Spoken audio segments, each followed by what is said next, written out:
الحمد لله رب العالمين والصلاة والسلام على رسول الكريم وعلى آله وأصحابه ومن استنى بسنته إلى يوم الدين.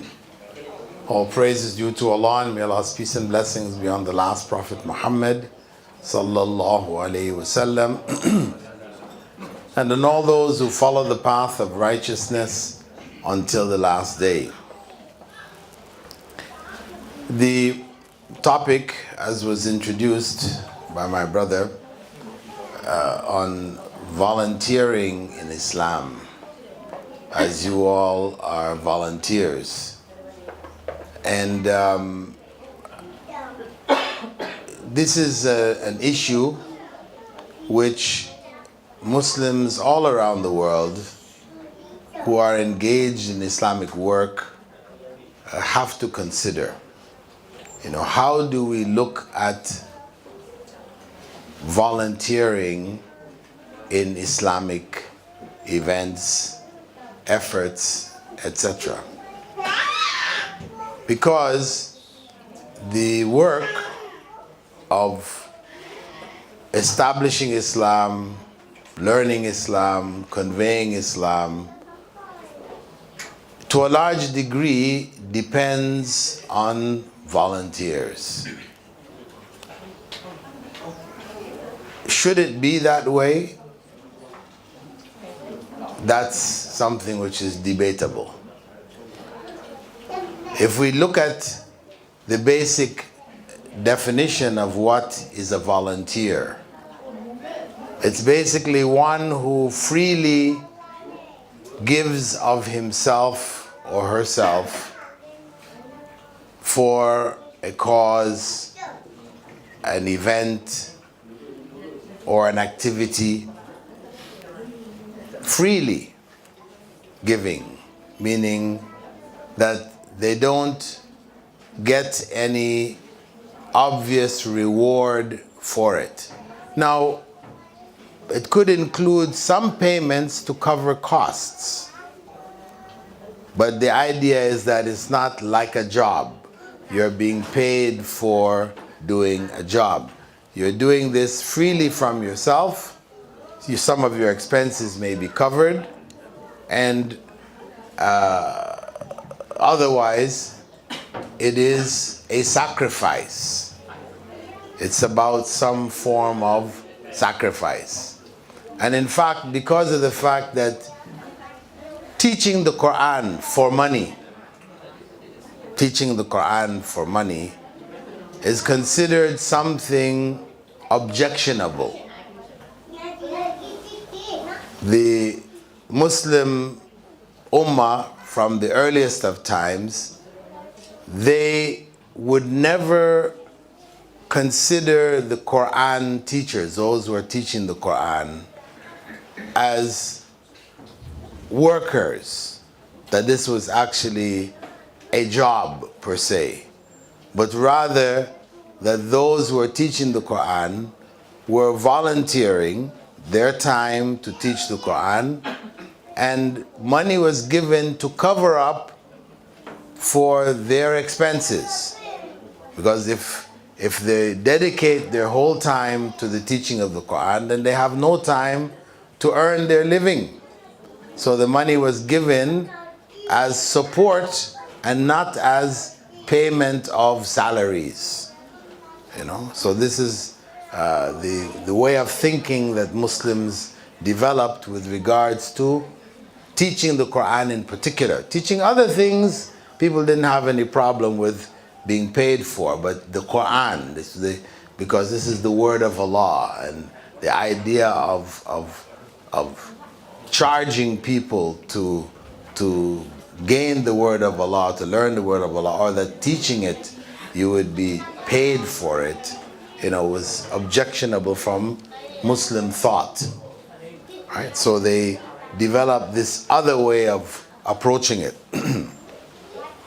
And if we look from the early generation of Muslims, the first generation, the time of Prophet Muhammad sallallahu alaihi wasallam, those who were engaged in promoting Islam in Mecca all did so voluntarily. There was nobody who was hired to do the job of promoting. You know, the Islam spread on that basis. Islam spread to Medina through volunteers going to Medina from Mecca. Mus'ab ibn Umair, he was the first to be sent out of Medina, out of Mecca to Medina, and he stayed there and propagated Islam among the people of Medina. Now, this was voluntary on his part, but they did provide for him food, a place to stay, etc., because he would not have been able to do what he did otherwise. So we can see from the early example, and after Islam spread in Medina, the continual spread of Islam was always done by individuals on a voluntary basis. There was nobody who was hired or working as a full-time da'i or caller to Islam. So we can say in general, we do have a responsibility to convey the message of Islam to those around us, from the Prophet ﷺ's instruction, بَلِّغُوا عَنِّي وَلَوْ آيَةً, convey whatever you've learned from me, even if it's only a single verse of the Quran. This is an instruction which the Prophet ﷺ gave based on the command in the Quran from Allah subhanahu wa ta'ala, who also said, "Ud'u ila sabili rabbika bil hikmati wal maw'izati al hasana," call to the way of your Lord with wisdom and fair preaching. So this was an Islamic instruction coming from Allah subhanahu wa ta'ala, reinforced by the statements of the Prophet sallallahu alaihi wasallam. So this is a duty of Muslims.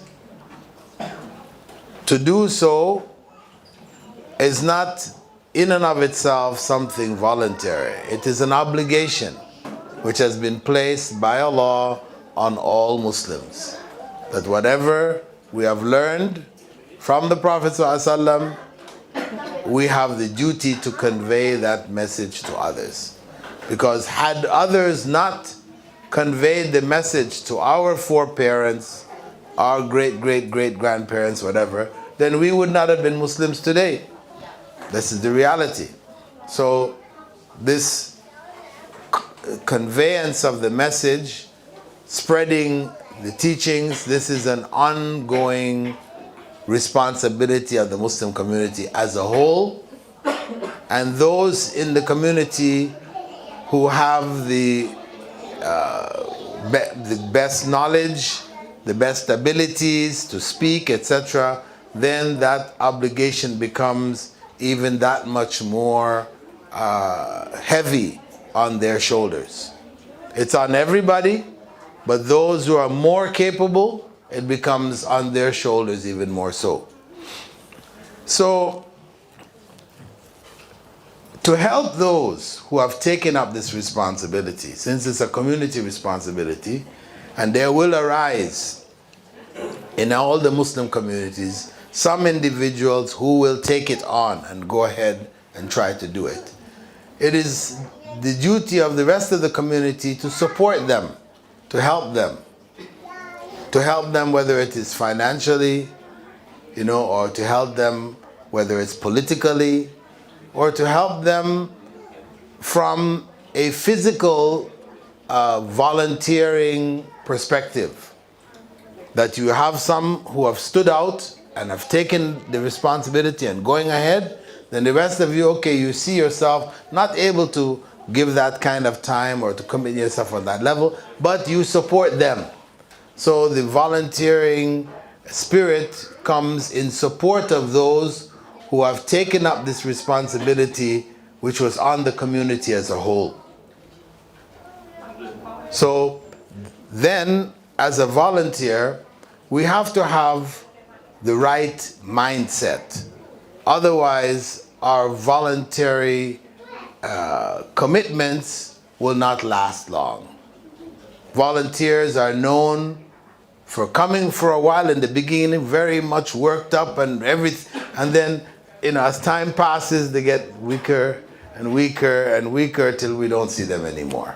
This is a cycle that volunteers seem to go through wherever we are in the world. Volunteers, whether it's for religious activities or other activities, even if, outside of religion, just social activities, etc. The volunteers start a lot in the beginning and they are very vigorous, but then with time they get weaker and weaker till they drop off. This is a cycle perhaps we can never stop. That's just how life is. But for those who do join, we encourage you to consider what in fact is your commitment and why you made this commitment. Because though the project you're committing yourself to may benefit others, when you join it voluntarily, you are benefiting yourself. You have to see the benefit for yourself. If you can't see the benefit for yourself and you only see it as benefiting others, then it's more likely that you will fall away. You will lose your enthusiasm. Because, you help a person, you help another person, you continue helping, eventually you get tired. This is our nature. But that's when we look at it as merely helping others. But the reality of the matter is that we're helping ourselves. When we volunteer in a dawah organization or any Islamic project, etc., we are helping ourselves, first and foremost. Because we are earning through it good deeds. As the Prophet ﷺ had said, "Ad-da'al al-khair kafa'ili." One who guides others gets the reward of whatever they do. If we guide somebody to do the right thing, to do a good thing, we get the same reward that they earn for doing that thing. So it is for our benefit. We stand to benefit the most. So therefore, we have to treat the voluntary work as beneficial first and foremost to ourselves. And when we look at it that way, then we will be more likely to look after it and keep it going. Right? So very important for us to have the right mindset with regards to voluntary work. And we know in Islam, we have the obligatory and the voluntary. Right? This voluntary we may call sunnah or mustahab, other terms for it. But the voluntary work is ultimately the goal. The obligatory is really to train us to do the voluntary. If you think about our day-to-day prayers, right, and our fasts, etc., in Ramadan, etc., this is to get us to fast outside of Ramadan and to get us to pray outside of the obligatory times. That's the ultimate goal, because the voluntary act of righteousness is greater in reward ultimately than the obligatory act. What you are obliged to do, you have to do no matter what. If you don't do it, you're in sin. So you are obliged to do it. Whereas the voluntary act, you're not obliged. If you do it, you're rewarded. If you don't do it, you're not punished. It's not considered a sin. So the challenge in doing the voluntary is far greater. We have to look after it even more, meticulously. We have to be very careful with the voluntary. Obligatory is obvious. It's clear, it's in front of us. The voluntary is more subtle because it requires us to commit to something we didn't have to commit to. So when we make that commitment, we should do so with the strongest of intentions. We should make the greater effort to preserve the voluntary even than we have to make for the obligatory, because for the obligatory we know we have to do it. We know we have to do it. And if we leave it, it is sin. So we're going to do it. If we are Muslims, practicing Muslims, we're going to do it. But the voluntary, this is something which has to come from ourselves. So seeing it as for our benefit, then in order to ensure that we preserve it, we have to manage our time. Because what happens, why do people end up, dropping out of voluntary work? Because they find other things that they want to do. And then they say they don't have time. We got busy, we don't have any more time for the voluntary. So it becomes an issue of time management, managing our time. Shaitan is busy to keep us occupied and to believe that we don't have time to do the extra good deeds. And that's why the Prophet ﷺ had said, "Ni'matani maghbunun fihima kathiru min an-nas." There are two blessings or two gifts from Allah which most people are deluded about. He said, "As-sihhatu wal-faragh." Sihha is good health.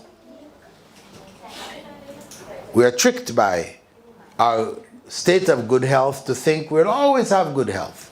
Things will always be good. Until you lose your health.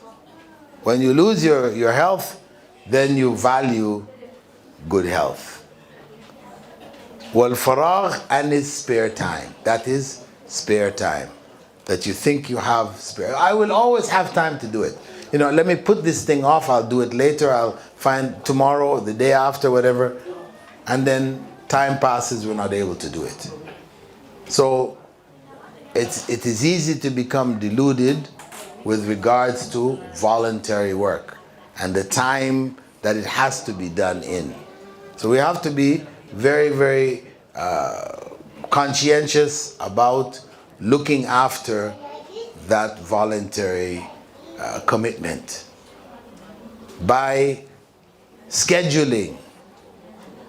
Set a schedule, put it on your wall, remind yourself. As long as you can keep things in the schedule, you can keep it going. When it slides out, when you procrastinate, Shaitan tells you, oh, you got this to do, that to do, the other to do, put it till tomorrow. Yeah, this is, once you start putting it until tomorrow, then that is the beginning of the decline. So we have to keep that voluntary spirit alive. Then we stick to our schedules. Whatever schedules we've made, stick to it. Give it its proper time. Stay behind it. So this is just a brief reminder for you. You are all volunteers working for this Dawah organization. And we all do need reminders from time to time. So this is just a reminder. I'm sure you all are hardworking. I've met some of you, and it's clear you're dedicated, you're trying to do the right thing. But at the same time, we're all human beings, and we do have our own weaknesses. And very important for us to work closely together, keep track of our fellow brothers and sisters in activities, because sometimes it's just a reminder, sister doesn't show up this week. You know, if somebody calls her up and say, are you okay, everything is okay, so and so, rather than calling her up and say, why weren't you here, right? You're assuming that they could have come, but they chose not to come. Give them the benefit of the doubt. Are you okay? That's different, right? Are you fine? Is your health okay? Are you having any problems? Can I help? Something like this. You do it from that perspective, they feel good. And that will help to encourage them to come back. So also, we have to be very careful in terms of the words and the language we use when trying to keep volunteers active, you know, because they are making a sacrifice. So we should recognize that sacrifice, give them the benefit of the doubt, and offer them support. And that will help to encourage them. Because when people feel that others care about you, then you want to be around those people. See, that's the psychology behind it. You know, we want to be a group that cares. You know, that you care about each other. Very important. That the strong will help the weak. When you're around others, that's why even if you feel yourself getting weak, then try to be around the people more. Those who are committed, the hardworking ones, try to be around them more. That will help to strengthen your own will to keep working for the sake of Allah. And the Prophet ﷺ had told us to be careful about who we choose as our friends, because we'll be raised on the day of judgment with our friends.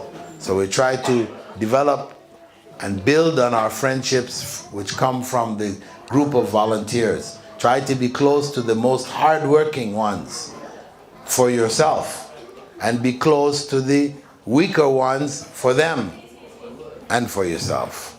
You know, you try to be close to everybody, but you be conscious that you're close to those who are in the leadership, not because you want to be in the leadership, you know, you want to be recognized, but because you want to benefit from their enthusiasm, that some of it would rub off on you and make you more enthusiastic. And then for those who are weaker, that you try to help them, because we all need help from time to time. So this is, as I said, just a brief reminder for yourselves and for the effort. This is a very good effort. The issue of calling to the way of Allah, this is a major responsibility in the Muslim community, which is not being fulfilled. And for you to step up to do this, mashallah, there's a great reward that Allah has promised, you know, for you. So inshallah, just know that you're on the right track. Allah's reward is with you. Though a lot of people are invited, only few may show up, but ultimately the reward is with those who stick to it. So we try to schedule our activities and be consistent. As the Prophet ﷺ had said, you know, Allah loves the deed which is done consistently, even if it is small. So you give yourself the amount of time that you can afford, a reasonable amount. Don't overdo it. Don't overburden yourself. Take what you know you can handle, assign that, and stick with it. Later on, if you want to add, you can add. You know, but it's better than taking a large amount, committing yourself. That's one of the things sometimes volunteers become too enthusiastic, and they want, oh, I'll do this one. Yeah, oh, I'll do that one. Yes, I'll do that one too. And you want to be in everything, but you know, you don't have the strength to keep that going. Maybe initially, the first week, first month, but then you start to decline. So better to take something which is reasonable. You know you can do this, and just stick with it. Later on, when you become strong and you find this is easy, you can add to it, Better to be adding than taking away, inshallah. So those are just a few words. You didn't finish your food, so and I'm hungry too. You left me out, you know. So inshallah. Yeah, sure. Okay, please, if you have any questions, please ask your questions. Okay, try to be very precise. Assalamualaikum warahmatullahi wabarakatuh, Sheikh. Alaikum salam wa rahmatullahi wa barakatuh. First and foremost, as you can see, as what you said before, we are on this straight path. We are in the correct path. My question is, how we trying to, you can say, ignore the whisper that we are either being react towards this path, and also that we can make it istiqomah for ourselves. Okay, brothers. Question, how can we protect ourselves from doing this work for the wrong reasons? The reasons of popularity, fame, etc. For people to clap for us and say, this person's a great this or that. You know, how do we protect ourselves from that? Well, what we do, as I advised in the beginning, that we try to be around those who we know to be sincere. Those who we know are working for the deen sincerely, try to be around them because their sincerity, inshallah, will rub off on us. You know, keep them as the example. We all need examples, and that will help us to stay and to recognize, you know, where we are. And then it's about also our prayers. Ask Allah to protect our hearts, you know, from riyah, from doing righteous deeds to be seen and praised by others. And as well, it is good for us to take stock of ourselves from time to time. You know, we look at ourselves and ask ourselves, why are we doing this? You know, and try to be sincere and honest to ourselves. And if we find that actually we're doing it, you know, because we want to be known, then we seek refuge in Allah from it and try to remove that from our minds, our intentions, reset. Because it doesn't mean that we are off the track or off the path because this comes.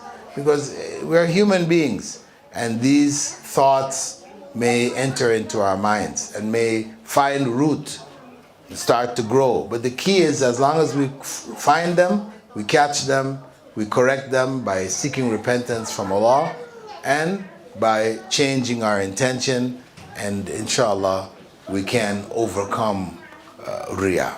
Because at the same time, we don't want riyah to become so big that it stops us from doing good deeds. Because that's the other way. Shaitan doesn't get you one way. He doesn't get you with riyah.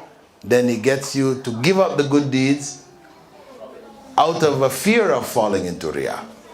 So these are both channels by which shaitan, satanic forces, trick us into losing our good deeds. Either losing the value through riyah, or losing the deed altogether by giving up the deed because you're afraid that riyah will enter into your deed. A lot of people ask me about that, you know. What should we do? We're doing this thing and we feel this riyah in ourselves. Should we give it up? No, don't. Keep doing it and change your intention, ask Allah's forgiveness, and inshallah that's better, because it's better that you continue to do it and you don't get reward for it because of riyah than for you not to do it at all. Right? Inshallah.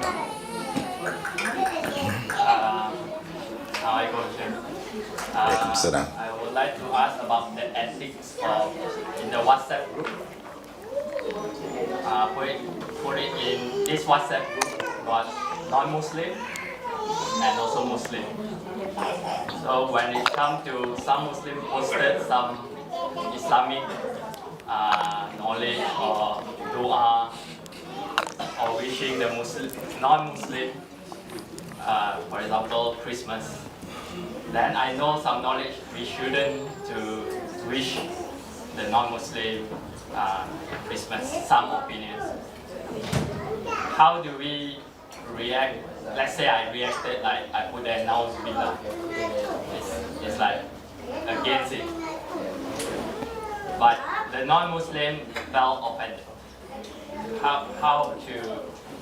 Okay, question is, if you're in a mixed group, WhatsApp group, where people may make posts which are un-Islamic, right? Example given was greeting Christians on Christmas, right? Some Muslims in ignorance might feel this is okay and will do it.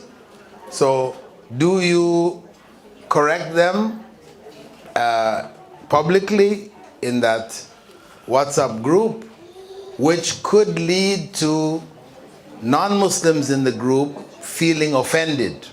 Because in your saying Muslims shouldn't, in your clarifying, you say Muslims shouldn't be greeting non-Muslims in this way, then you've opened a can of worms, as they say. The non-Muslim is questioning, why not? Why shouldn't you greet us? You know, this is like offensive. You say, no, you should not greet. So then you have even more things to explain. So the better thing is to address that person outside the group. You get their personal email and send them the message and advise them separately from that group.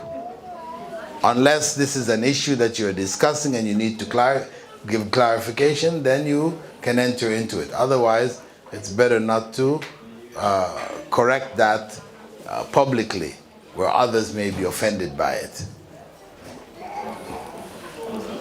Question from the sisters? Yes. Any other last two questions? Maximum last two questions? Sister? No questions? Try to ask very specific to the topic. If not, then a bit out of topic should be okay. Any? No? So if not, then the brothers, okay. One more questions? No more? Okay. Two. Okay. So this will be the end. You will ask the last question, inshallah. So then after that, the chef can have the food. Assalamualaikum. Walaikum salam wa My barakatuh. question is, before this you as communist, and why you choose Islam? Yes, very Another lecture. I think it's a bit tough. Maybe you can know the question. Yeah, in summary, because it's a story in and of itself, I'll just say that when I was dissatisfied with communism and what the effectiveness of communism in fixing the problems of the world, because I joined communism believing that it was the answer to human problems. Right? It had a system which was supposed to eradicate the evil and promote the good. So when I found that it wasn't eradicating the evil, it was just adding more evils, you know, and the good was not being promoted as it should have been, then it caused me to look elsewhere. And then Islam was presented to me when I was in that state of dissatisfaction. And as such, when I studied Islam, it just was Allah's will that I was given, you know, a book which was a comparative study, looking at communism, capitalism, Islam, Buddhism, you know, etc. And it seemed from what I read that all the good things that were promoted in all these other systems were there in Islam. And all the bad things which made them inferior or made them not a good choice were not found in Islam. So Islam seemed to have gathered all of the good. You know, so that was what intellectually, you know, convinced me that Islam was the way. Of course, spiritual conviction, that took some time, because after being a communist, denying God's existence for so many years, you know, you don't just change overnight. Okay? Alaikum salam wa rahmatullah. I have a question it's normal that some organization, the volunteers getting big, and it's normal to happen that will have a diversity and split into two groups. And maybe some of the groups is not agree with the majorities, then they come there with the own movement. So as a, not just a volunteer or leaders, how to handle this kind of situation to keep this in harmony? Okay. Brother's question, good question, that most group efforts are faced with. How to handle differences of opinion. What Shaitan wants is that you split into two. And then after another year, you split into 4. And after next year, then it becomes 8, and so on and so forth. That you splinter.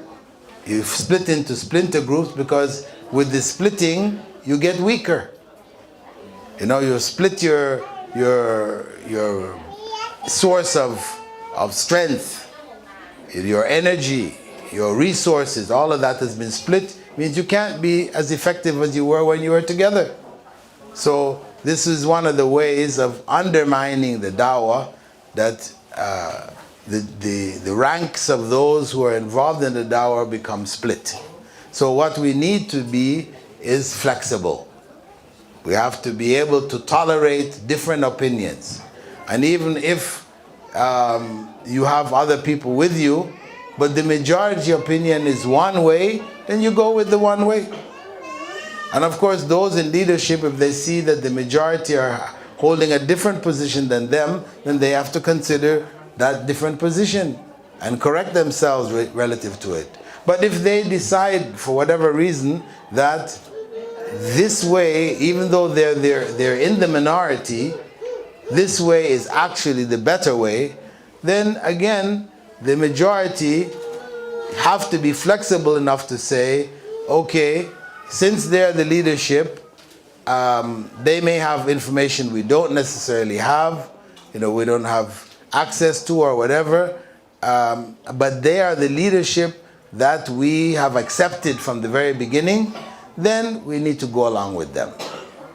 Even though we think our idea is better, we go along with them, and hopefully they will come around to our idea later on, or maybe they won't, and we kept working with them anyway, because the strength is with the group. As the Prophet ﷺ had said, Yadullah ala al-jama'ah. The hand of Allah, the support of Allah is with the group. That as long as you stay united, then Allah's support is there for you. You allow yourself to split up, as Allah told us, don't split up your ranks. La tafarraqu, do not split yourself up as those who before you had done. Splitting yourselves up, you described into separate groups, each group happy with what they have believed in and what they hold on to. So this is from Shaitan. Know that the splitting is not good. We'll suffer from it. So we should work against it. Try to preserve the ranks. The Sahaba, they had differences, they didn't all agree on everything, but they didn't allow those differences to split their ranks. This is the key, inshallah. Barakallahu feekum. Seeking knowledge an obligation made easy. Thought about studying for a long time? Tuition fees keeping you from actually starting? Islamic Online University has led a revolution in online learning. The world's first tuition-free degree, BA in Islamic Studies. Access the knowledge, any place, anytime, anywhere. It just doesn't get any easier than that. Classes, texts, assignments, completely online. Set your own schedule for the semester.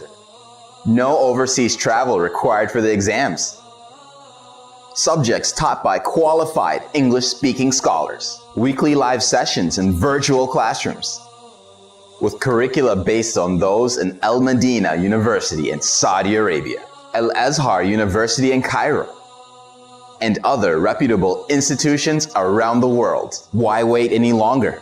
You pay just a symbolic registration fee and are ready to begin the adventure of higher education. The most diverse student body of any university in the world. 130,000 plus registered students from 217 countries. Log in to the website for more details. www.islamiconlineuniversity.com